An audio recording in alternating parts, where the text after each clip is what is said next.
नमस्कार, मैं रविश कुमार। 6 ग्राम चरस को लेकर राष्ट्रीय बहस का स्वांग रचने वाले संसार को इसकी चिंता ज्यादा करनी चाहिए कि इस देश में ड्रग्स का जाल किस तरह फैलता जा रहा है।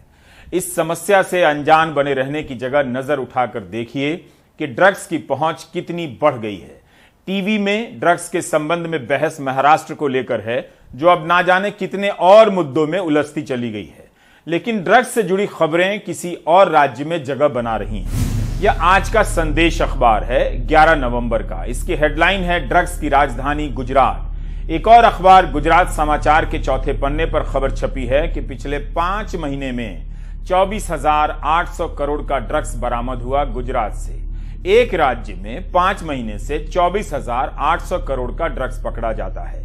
क्या यह किसी भयानक खतरे का संकेत नहीं है? संदेश अखबार गुजरात को ड्रग्स कैपिटल लिख रहा है। इस तरह की अन्य खबरों में पाकिस्तान और अफगानिस्तान से ड्रग्स आने का जिक्र मिलता है और यहां के नागरिकों के पकड़े जाने की भी खबरें हैं। अगर हमारी सीमाएं इतनी चाक चौबंद हैं, तब फिर 24,000 करोड़ का ड्रग्स कैसे एक राज्य में प्रवेश कर रहा है? भारत में कौन लोग इस नेटवर्क से जुड़े हैं और इस दौर में पाकिस्तान से ड्रग्स की तस्करी का जोखिम उठा रहे हैं? जोखिम है या उनके लिए खेल सा है? गुजरात कांग्रेस ने मांग की है कि जो भी इस नेटवर्क से जुड़ा है उसका पता लगाया जाना चाहिए। यह तो वो संख्या है जो पकड़ी गई है, जो नहीं पकड़ी गई है उसके बारे में हम जानते तक नहीं। बुधवार को द्वारका में 350 करोड़ की हेरोइन पकड़ी गई। कल की बात है। हाल ही में मुंद्रा पोर्ट में 20,000 करोड़ की हेरोइन पकड़ी गई थी। 19 सितंबर को पोरबंदर से 35 किलोग्राम हेरोइन बरामद हुई, जिसकी कीमत 150 करोड़ बताई जा रही है। इस मामले में पकड़ा गया आरोपी इब्राहिम ईरानी है। उसने पुलिस को बताया है कि पिछले 1.5 साल में 1000 किलो से अधिक हेरोइन इस देश में आई है। 2019 में 218 करोड़ की हेरोइन के साथ पाकिस्तानी नागरिक पकड़ा गया था। क्या गुजरात ड्रग्स कैपिटल बनता जा रहा है? हजारों करोड़ का ड्रग्स, वो भी पाकिस्तान और अफगानिस्तान से मंगाने की क्षमता, कुव्वत सामान्य अपराधी की नहीं हो सकती है।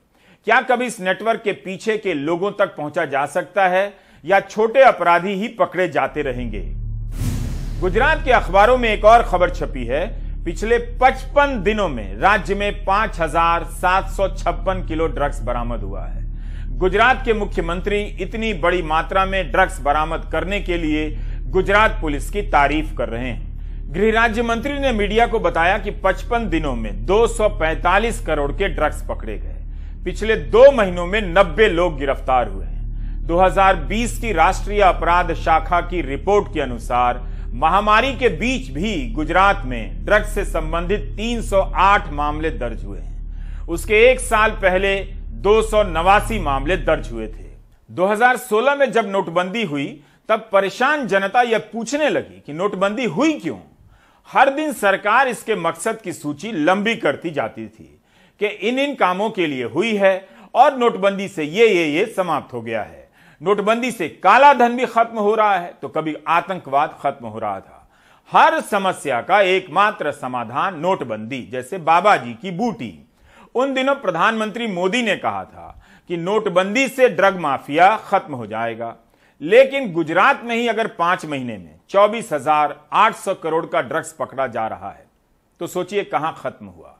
कहीं ऐसा तो नहीं कि फिर से नोटबंदी करने की जरूरत पड़ने वाली है ताकि जो ड्रग्स माफिया उभर आए हैं उन्हें खत्म किया जा सके? मैं ये जानता हूं आपको काफी तकलीफ हुई है। तकलीफ कम नहीं हुई है, बहुत तकलीफ हुई, लेकिन उसके बाद भी यह देश ईमानदारी की लड़ाई लड़ने के लिए आगे आया। इससे बड़ा देश का सौभाग्य क्या हो सकता है? इस देश का जितना ऋण मेरे सर पे है, इस ऋण को चुकाने के लिए मैं जीवन भर कोशिश करता रहूंगा मेरे देश में।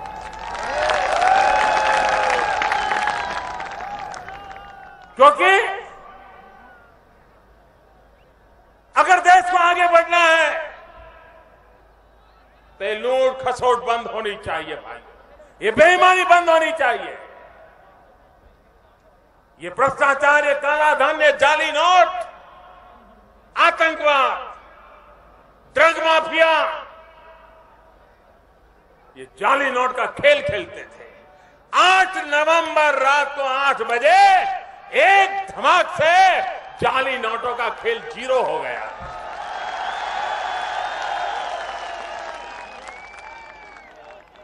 आतंकवाद, drug mafia, human trafficking, underworld, उनकी सारी दुनिया पल भर में तबाह करके रख दी भाई। फ्लैशबैक में चीजों को देखा कीजिए। उस समय जो दावे आपको सुनहरे लगते थे, उनकी चमक आपको दिखाई देगी, याद आएगा। इससे आपको अपनी बुद्धि की क्षमता पर गर्व भी होगा। रिवाइंड में दोबारा से कि आपने इन बातों पर यकीन किया कि नोटबंदी से ड्रग माफिया खत्म हो जाएगा। चुनाव आयोग का एक डेटा देता हूं। 2019 के चुनावों के दौरान 1279 करोड़ का ड्रग्स पकड़ा गया। इसका 40% यानी 524 करोड़ का ड्रग्स गुजरात से बरामद हुआ। ज्यादातर ड्रग्स गुजरात और दिल्ली से ही मिला। गुजरात ड्रग के कारोबार का सेंटर है या राजमार्ग है। इससे पहले कि ड्रग्स का नेटवर्क वहां के सिस्टम में अपनी जगह बना ले, सरकार को इसे लेकर सतर्क हो जाना चाहिए। कम से कम पंजाब के अनुभवों से सीखने की जरूरत है और डरने की भी। यह खबर 10 नवंबर की है। पंजाब के मोगा जिले में एसपी सुरेंद्रजीत सिंह मान ने 2 थानेदारों अंग्रेज सिंह और गुरमेज सिंह को बर्खास्त कर दिया। इन पर नशा तस्करों की मदद का आरोप है। नशा तस्कर स्कूल के बच्चों को अपने काम में इस्तेमाल कर रहे हैं। बच्चे को नशे की लत लगवाई जाती है, फिर उसी से इसे बेचने का काम कराया जाता है। इस बच्चे की नशा करते हुए तस्वीर ले ली गई और ब्लैकमेल किया जाने लगा। इसी ने बताया कि ब्लैकमेल करने के लिए तस्वीर पुलिस वाले ने ली है। बच्चा नाबालिग है, इसलिए हम नाम और उसका चेहरा नहीं दिखा रहे हैं।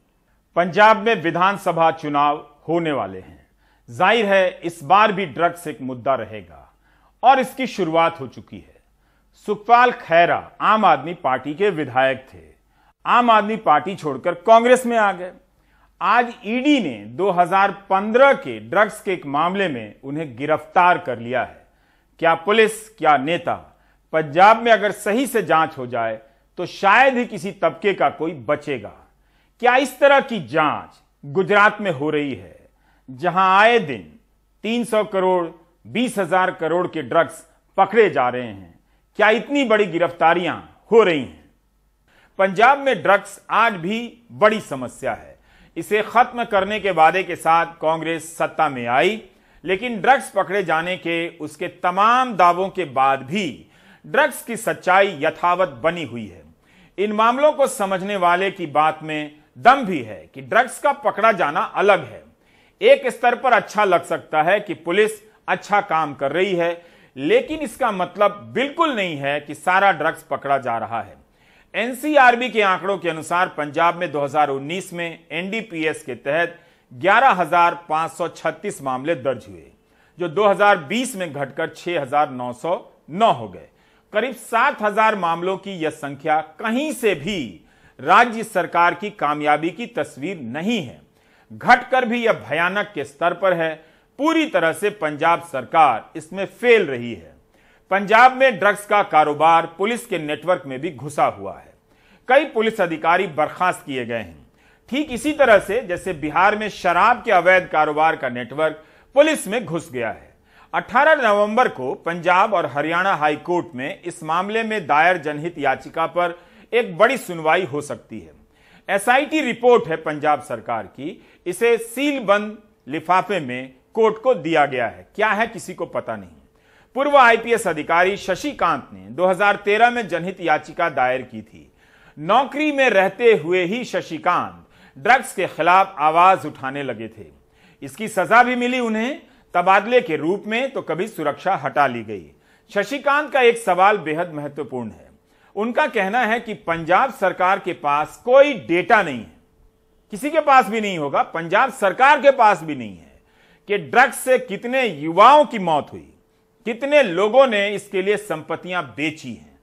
इस मामले में 40 बार सुनवाई हो चुकी है करीब करीब, और होती ही जा रही है। देखिए, इन्वॉल्वमेंट में इसमें जो है यहाँ पे इस हमाम में तो सब वैसे ही हैं। पॉलिटिकल संरक्षण भी है इसको काफी लोगों से, कुछ पॉलिटिशियंस हैं जिनको उसको संरक्षण देते हैं।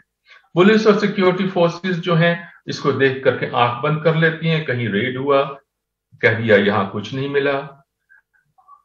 समाज के कुछ और संस्थाएं हैं, अलग अलग सर्विसेज हैं, उनके भी यही है। बेसिकली ड्रग मनी जो है वो लगातार हर तरीके से एक पूरे समाज को अपंग कर रही है। तो कोर्ट के सामने मेरी एक ही मांग है, ये जो मैं जिस कोर्ट में गया हूं ये हमारा माननीय पंजाब और हरियाणा हाई कोर्ट है, जिसका की जुरिस्डिक्शन जो है पंजाब है, हरियाणा है और यूटी चंडीगढ़ है। उससे मेरी मांग यही है कि जो इंटेलिजेंस एजेंसीज हैं, अनफॉर्चुनेटली स्टेट में इंटेलिजेंस एजेंसीज होती हैं, उनके ऊपर भी जोर पड़ता है। इसलिए अलग अलग इंटेलिजेंस एजेंसीज, और मैं बताऊं आपको जो केस चल रहा है इसमें पंजाब, हरियाणा और चंडीगढ़ की पुलिस के अलावा ministry of home affairs, CBI, external affairs, enforcement directorate, विदेश मंत्रालय, सारे को सम्मन गए हुए हैं, सारे को नोटिस गए हुए हैं, सब कोर्ट में जाकर के वहां पे हाजिरी देते हैं। मेरी डिमांड एक यही है कि ये जो एक नेक्सस है, इन सब के तार एक दूसरे से लगातार जुड़े हुए हैं, चाहे पंजाब है, चाहे हरियाणा है, चाहे यूटी चंडीगढ़ है। उसके बाद मैं मांग करूंगा पूरे देश के लिए एक पूरी ऐसी कंसोलिडेटेड एंड कॉम्प्रिहेंसिव आप इंटेलिजेंस एजेंसीज और देश की जितनी भी सुरक्षा संस्थान है उनको लेकर के इसको एक लिस्ट कंबाइन करें, और उसमें एक जैसे कि रेड होता है, सीबीआई रेड होता है, इनकम टैक्स रेड होता है, दूसरे रेड होते हैं, कि पूरे इलाके में जो भी आपका जुरिस्डिक्शन है उसमें एक साथ उसमें खेप मारी। और इसमें एक और चीज कहना चाहूंगा, इस संबंध में मैंने जो हमारे नेशनल सिक्योरिटी एडवाइजर साहब है उनको भी मैंने अप्रोच किया है। इसमें मैंने एक लेटर पिटीशन माननीय सुप्रीम कोर्ट जो है उसको भी डाला था, तो उम्मीद है, आशा करता हूं कि वहां से भी कोई पॉजिटिव रिस्पॉन्स मिले, क्योंकि जब तक एक पूरा एक सेंट्रल पॉइंट से जब तक पूरा कार्यवाही नहीं होगी काम नहीं बनेगा। हमारी जो ड्रग पॉलिसी है उसमें भी इतने लूप होल्स हैं, जैसे कि एक छन्ना होता है जिसमें कि छाना जाता है, उस प्रकार से इतने लूप होल्स हैं। उसमें एक मिनिस्ट्री का कंट्रोल नहीं है, उसमें होम मिनिस्ट्री भी है, रेवेन्यू भी है, हेल्थ भी है, सारे डिपार्टमेंट्स उसमें इन्वॉल्व, मिनिस्ट्रीज इन्वॉल्व है। तो इसमें एक तो मेरी डिमांड है कि नेशनल ड्रग पॉलिसी होनी चाहिए कॉम्प्रिहेंसिव, और दूसरी जितनी भी एजेंसीज हैं, चाहे स्टेट की हैं चाहे सेंट्रल की एजेंसीज हैं, वो सब मिलकर के एक इकट्ठी लिस्ट बनाएं। ये सब हमारे ड्रग बैरन्स हैं, ड्रग लॉर्ड्स हैं, जिन्होंने कि हमारे समाज को खराब कर दिया, जिनके हाथ में लाखों यूथ का और लाखों इंसानों का खून जिन पे चढ़ा हुआ है, उनके हाथों पे लगा हुआ है। इन सब के ऊपर एक बार एक मुश्त अटैक करके इसको जितना भी खत्म हो सकता है करिए। पूरा तो खत्म नहीं होगा, इसे लगातार प्रोसेस करना पड़ेगा, क्योंकि तो वैसा है जैसे कि एक राक्षस मरा तो उससे खून से जितने रक्त बीज जिसे कहते थे उस इतने ही और खड़े हो जाते हैं, तो कंटिन्यूस प्रोसेस चलना आएगा। पर एक बार तो अटैक हो ताकि उनको पता तो लगे कि हमारी जो न्यायिक प्रक्रिया है, हमारी जो पॉलिटिकल सिस्टम है, गवर्नमेंट ऑफ इंडिया का सिस्टम है, they are serious about it. इस केस में विदेश मंत्रालय, गृह मंत्रालय, पंजाब, हरियाणा और चंडीगढ़ प्रशासन भी पार्टी है। जैसे आप मानकर चल रहे थे कि ड्रग्स के मामले में पंजाब नंबर 1 होगा, उसी तरह हम भी मानकर चल रहे थे। अभी लग ही रहा था कि गुजरात शायद पंजाब को पीछे छोड़ रहा है। तभी पिछले साल का एनसीआरबी राष्ट्रीय अपराध शाखा ब्यूरो के आंकड़े पर नजर पड़ी। पहले नंबर पर उत्तर प्रदेश का नाम दिखा। 2020 में भारत में एनडीपीएस एक्ट के तहत सबसे अधिक मामले यूपी में दर्ज हुए हैं। इनकी संख्या 10,852 है। इसी साल की यह खबर है, सितंबर महीने की। यूपी नेपाल सीमा पर 686 करोड़ की नशीली दवाएं पकड़ी गईं। यूपी पुलिस ने नेपाल बॉर्डर पर पकड़ी। इनके पास से 25 लाख इंजेक्शन और 31 लाख टैबलेट मिली। अखबार ने लिखा है कि मुख्य आरोपी गोविंद गुप्ता भाग गया, लेकिन रमेश गुप्ता पकड़ा गया। यह खबर भी इसी साल अगस्त की है। दूसरी वाली बरेली जिले से एक गांव का प्रधान है 20 करोड़ के ड्रग्स के साथ पकड़ा गया। इस खबर में पत्रिका ने लिखा है कि एनसीआर और पश्चिमी यूपी में ड्रग्स सप्लायर के यहां पुलिस संरक्षण में ट्रकों से उतरी थी खेप। मई 2019 में दिल्ली से सटे ग्रेटर नोएडा में 400 किलोग्राम ड्रग्स बरामद हुआ था। भांग वगैरह थी, इसलिए इनकी कीमत 3 करोड़ के आसपास बताई जा रही थी। ये आंकड़े यही इशारा कर रहे हैं कि देश में ड्रग्स का कारोबार फैलता जा रहा है, बल्कि यह बड़ा अपराध बन चुका है। तमिलनाडु और केरल में भी 5-5 हजार के करीब मामले दर्ज हुए हैं। यह तो आज की घटना है। तेलंगाना के मलकाजगिरी एक्साइज पुलिस ने 462 किलो गांजा बरामद किया है। इसकी कीमत 5 करोड़ बताई जा रही है। यहां से 3,000 रुपया किलो खरीद कर मुंबई में 15,000 किलो बिक रहा है। इस मामले में 4 लोग गिरफ्तार हुए, इस्माइल, फरीद, सचिन, बसव राजू। इन लोगों को हिंदू मुस्लिम पॉलिटिक्स का कोई टेंशन नहीं है। आराम से ये मिलजुल कर कथित रूप से गांजा बेचने के कारोबार में मस्त हैं, इन्वॉल्व है। एक चीज और नोट कीजिए, आमतौर पर गांजा या किसी भी ड्रग्स के साथ छोटे अपराधी पकड़े जाते हैं। इनके पीछे के बड़े खरीदार पकड़ में नहीं आते। बिना किसी नेटवर्क के इतनी महंगी चीज का कारोबार हो ही नहीं सकता है। गांजा, हशीश, हेरोइन, चरस, कोकेन, कई तरह के ड्रग्स होते हैं। जब हम गिरफ्तारी के आंकड़ों को देखते हैं तो देखना चाहिए कि किस तरह के ड्रग्स के मामले में गिरफ्तारी हो रही है। विधि लॉ सेंटर की नेहा इस बात को लेकर सतर्क करना चाहती हैं कि ड्रग्स बरामद हुआ और गिरफ्तारी हुई, दोनों के भीतर बहुत सी बातें छिपी रहती हैं। उनकी परतों को हटाकर देखने की जरूरत है। किन चीजों की बरामदगी के नाम पर गिरफ्तारियां हुई हैं, किस तबके के लोगों की हुई हैं। नेहा ने महाराष्ट्र का अध्ययन किया है, एफआईआर पढ़ी है। 2014 से लेकर 2018 के बीच एनडीपीएस एक्ट के तहत हुई गिरफ्तारियों का अध्ययन किया है। ज्यादातर गिरफ्तारियां गांजे को लेकर हुई हैं, मतलब गरीब लोग चपेट में आए। समाज में धार्मिक और अन्य कारणों से गांजा पीने का चलन भी रहा है, लेकिन ड्रग्स के ब्रैकेट में गांजे की बरामदगी और गिरफ्तारी को दिखाकर कई बार पुलिस अपनी वाहवाही करा लेती है। उसे समझने की जरूरत है। अगर यूपी में एनडीपीएस एक्ट के तहत सबसे अधिक गिरफ्तारियां हुई हैं, तो देखना चाहिए कि ज्यादातर गिरफ्तारियां कहीं गांजे को लेकर तो नहीं हुई हैं। एनडीपीएस एक्ट के under central agency narcotics control bureau है। वो नेशनल एजेंसी है और उनका काम है स्टेट गवर्नमेंट्स के बीच में कोऑर्डिनेशन, स्टेट पुलिस के बीच में कोऑर्डिनेशन, इलिसिट ट्रैफिकिंग को रोकना, ड्रग कंजम्पशन को कंट्रोल करना, इंडिया को इंटरनेशनल स्टेज पे रिप्रेजेंट करना। तो ये तो सेंट्रल एजेंसी का काम है, पर इसके अलावा बहुत सारी और भी एजेंसीज हैं। For example specifically state police है, जिनका काम स्टेट पुलिसिंग है। उसमें एनडीपीएस भी आ जाता है, ड्रग्स इशू भी आ जाता है, वो तो उनका चलता ही रहता है पुलिस का इशू। उसके अलावा डीआरआई है, डायरेक्टरेट ऑफ रेवेन्यू इंटेलिजेंस, जिनका काम है इंटेलिजेंस गैदर करना स्मगलिंग के लिए। तो अगर ड्रग स्मगल हो रहे हैं तो वो डीआरआई के ज्यूरिसडिक्शन में आ जाता है। कोस्ट गार्ड है, अगर वो उस रूट से आ रहा है तो वो कोस्ट गार्ड के अंडर आ जाता है। बॉर्डर सिक्योरिटी फोर्स है, अगर जैसे फॉर एग्जाम्पल पंजाब में जब ड्रग्स पाकिस्तान से आ रहे होते हैं तो वो बीएसएफ की कंट्रोल में आ जाता है। एक्साइज एक एजेंसी है जिसके अंडर कभी ड्रग्स का इशू आ जाता है। तो ये सारी एजेंसीज किसी न किसी तरह एनडीपीएस के में रिस्पॉन्सिबल हैं। इससे क्या इशू होता है कि जब बड़ा हॉल होता है 750 किलो, 800 किलो, 1000 किलो का गांजा या हेरोइन या जो भी, तो ये सब लोग अपनी अपनी वाहवाही में लग जाते हैं कि हमारे ज्यूरिसडिक्शन में आ जाए। और अगर उनके ज्यूरिसडिक्शन में आ जाता है तो ये आपस में ना इन्फॉर्मेशन शेयर करते हैं, ना कोऑर्डिनेट करते हैं, ना कोऑपरेट करते हैं, क्योंकि अब इनको अपनी ही शाबाशी चाहिए।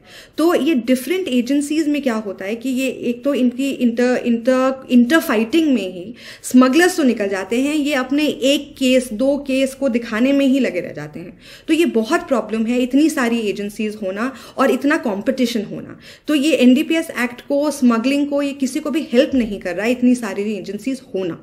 अलग अलग एजेंसियां ड्रग्स पकड़ती रहती हैं। कभी आप सुनेंगे पुलिस ने पकड़ा, कभी एक्साइज पुलिस ने, कभी सीमा सुरक्षा बलों ने, कभी एनसीबी ने, कभी डीआरआई ने। कई तरह की एजेंसियों के होने से क्या ड्रग्स के कारोबार का पर्दाफाश ठीक तरीके से हो रहा है, या इनके नाम पर, इन एजेंसियों के नाम पर कारोबार पर पर्दा ही डाला जा रहा है? तमिलनाडु और केरला की बात की थी कि वहाँ पे 5000 केसेस एनडीपीएस के आए हैं अरेस्ट्स के, पर उनको अगर ध्यान से देखा जाए तो ये देखेंगे कि तमिलनाडु में 4000 केसेस पर्सनल कंजम्पशन के हैं 5000 में से, और केरला में 4500 केसेस पर्सनल कंजम्पशन के हैं 5000 में से। तो ट्रैफिकिंग के केसेस तो मुश्किल से 500-1000 ही आ रहे हैं, बाकी सारे केसेस कंजम्पशन के हैं। हमने ऐसी रिसर्च बॉम्बे के लिए की थी कि हमने देखा कि 2014 से 2018 के बीच में महाराष्ट्र में 14,000-15,000 केसेस एनडीपीएस के रजिस्टर हो रहे थे। तो हमने सोचा कि क्यों, किस चीज़ के लिए रजिस्टर हो रहे हैं। तो हमने देखा कि एक तो सारे केसेस बॉम्बे से आ रहे हैं, उसमें से 97 से 99% केसेस जो थे वो सारे पर्सनल कंजम्पशन के थे, ट्रैफिकिंग के नहीं थे। और पर्सनल कंजम्पशन में भी ये केसेस गांजे की कंजम्पशन के थे, जिसमें पुलिस सुबह लोगों को अरेस्ट करती थी, फिर उनको वो कोर्ट के पास लेके जाती थी सीधा, और वहाँ पे वो गिल्टी प्लीड करते थे और वहीं के वहीं उनकी कन्विक्शन हो जाती थी।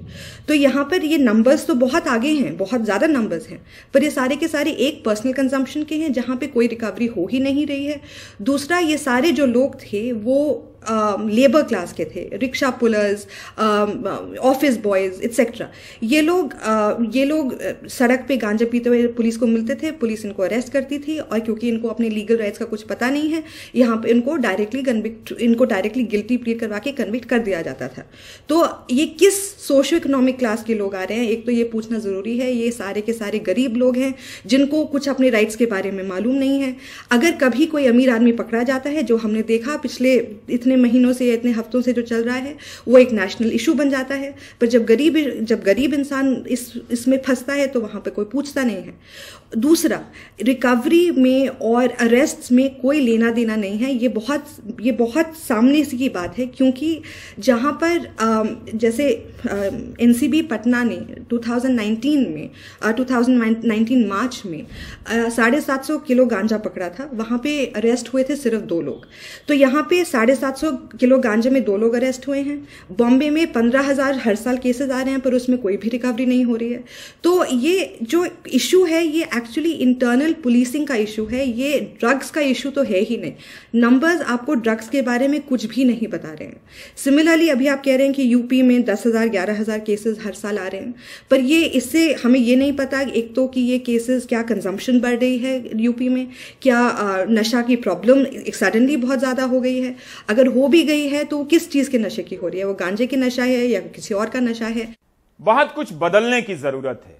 पुनर्वास केंद्रों पर तो बात ही नहीं हुई, उनकी क्या हालत है। हम सभी चीजों पर बात करने के लिए ना तो सक्षम है ना संसाधन है। महिलाओं के पुनर्वास केंद्र कैसे हैं कोई नहीं जानता। टीवी पर डिबेट से हज हंगामा होता है, बातों का कुछ पता नहीं चलता। अगली खबर भोपाल से है, जहां 24 अक्टूबर को निर्माता निर्देशक प्रकाश झा और उनकी टीम पर वेब सीरीज आश्रम की शूटिंग के दौरान हमला हुआ। प्रकाश झा ने कोई शिकायत दर्ज नहीं कराई, लेकिन पुलिस ने खुद कार्रवाई करते हुए मामला दर्ज कर लिया, जिसमें हमले का आरोप बजरंग दल के प्रांत संयोजक सुशील सुडेले पर भी लगा। हैरत की बात यह है कि सुडेले भोपाल में 2011 में हत्या के एक मामले में दोषी करार दिया जा चुका है। इस समय जमानत पर है बाहर, सत्तारूढ़ दलों के नेताओं के साथ नजर भी आता है, और इस हमले के बाद भी पुलिस ने उसकी जमानत रद्द कराने को लेकर कोई पहल नहीं की है।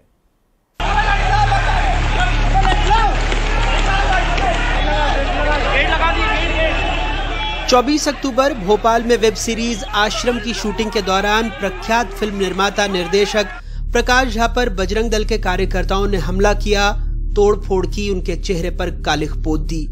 उसके नेता कैमरे के सामने ताल ठोकते दिखे। अभी केवल प्रकाश झा का मुंह खाना खड़ा है, बॉबी देओल को ढूंढ रहे। ये शख्स हैं बजरंग दल के प्रांत संयोजक सुशील सुडेले। आश्रम के सेट पर हमले के बाद पुलिस ने सुशील सुडेले सहित 6 लोगों के खिलाफ खुद से मामला दर्ज किया। उन्हें हिरासत में लिया गया, लेकिन अगले ही दिन उन्हें जमानत मिल गई। सुडेले जमानत पर रिहा है। हमसे भोपाल में विश्व हिंदू परिषद के दफ्तर में मिले, थोड़ा परेशान दिखे। पुलिस का कहना है कि उनका दोष नहीं है, क्योंकि आश्रम की टीम कथित तौर पर शिकायत दर्ज कराने की इच्छुक नहीं थी, और इस वजह से उन्होंने हल्की धाराओं में सुशील सुडेले और उसके साथियों के खिलाफ, जिन्होंने सेट पर हमला किया था, मामला दर्ज किया। जिसका मतलब ये हुआ कि उन्हें कोर्ट से गिरफ्तारी के फौरन बाद यानी अगले दिन ही जमानत मिल गई। क्यों करी थी हमारी जिंदगी बर्बाद। लेकिन सुडेले का हिंसक अतीत है। उन्हें एक हत्या के मामले में दोषी ठहराया गया था, भोपाल के ट्रांसपोर्ट कारोबारी भागचंद की। 2011 की इस क्लिप में, जिसे भागचंद ने रिकॉर्ड किया था, सुडेले उनसे पैसे मांगते देखे जा सकते हैं।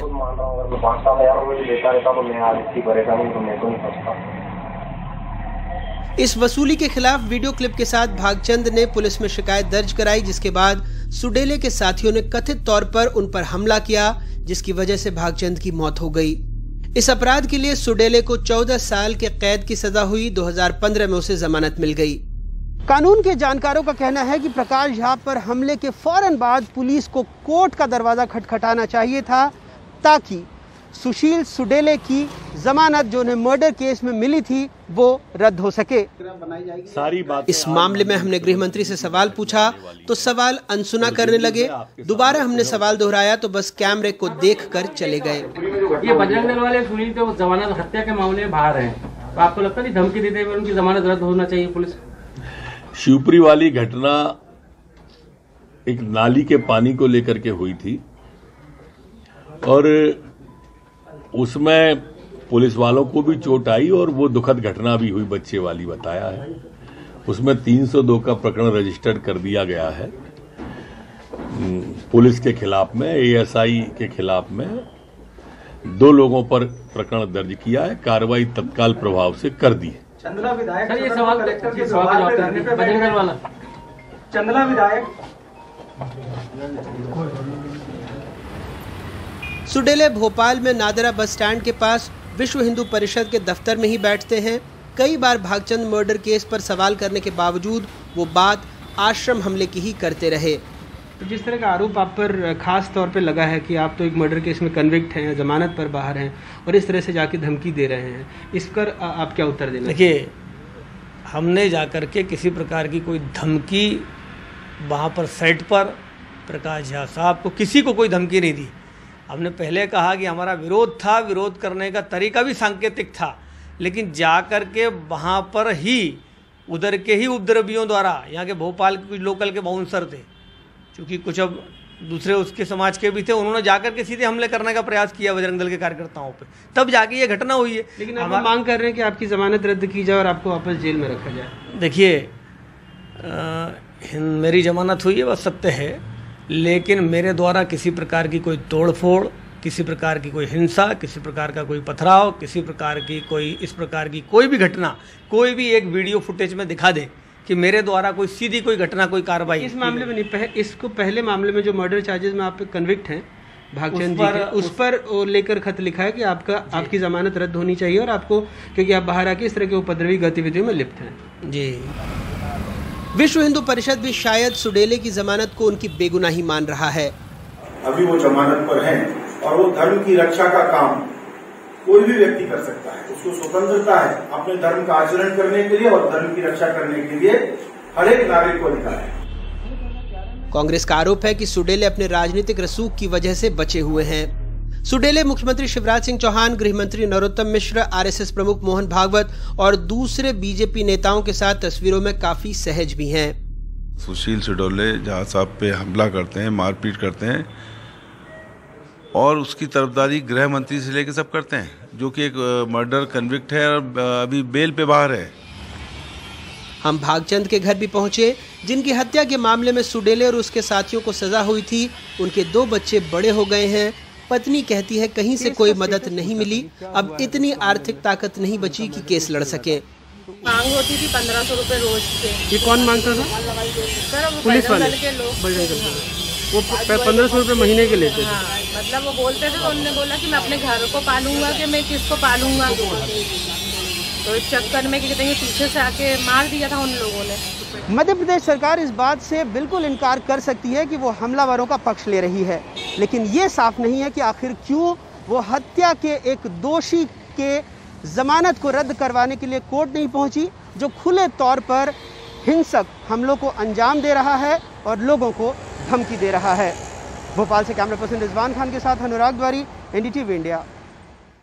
बहुत जरूरी है कि भारत में अब पुलिस की जगह राजनीतिक कार्यकर्ताओं की पुलिस बना दी जाए। हमने एक कार्यक्रम में विस्तार से दिखाया भी था कि राजनीतिक कार्यकर्ताओं की पुलिस कैसी हो जाए। कार्यकर्ता पुलिस बना देने से राजनीतिक संबंध रखने वाले पुलिस में रहेंगे, ताकि राजनीतिक संबंध रखने वालों को पुलिस से भागने की जरूरत ना हो और वही पुलिस बन जाए। लेकिन इसी सिस्टम में कुछ लोग गिनती के जो अपना काम कर जाते हैं, हैरान कर जाते हैं कि उनके भीतर काम करने का शानदार जज्बा बचा हुआ है। देखिए, तमिलनाडु की इंस्पेक्टर राजेश्वरी ने एक बेहोश व्यक्ति को अपने कंधे पर ही उठा लिया ऑटो रिक्शा में डालने के लिए, ताकि जल्दी से इसे अस्पताल पहुंचाया जा सके। इस तरह के जज्बे वाले अफसरों से पुलिस की साख कितनी ऊंची हो जाती है। फिर भी पुलिस इस तरह के काम के लिए कम जानी जाती है और कम करती है। राजनीतिक अपराधियों को बचाने के लिए ज्यादा काम करती है। ब्रेक ले लीजिए।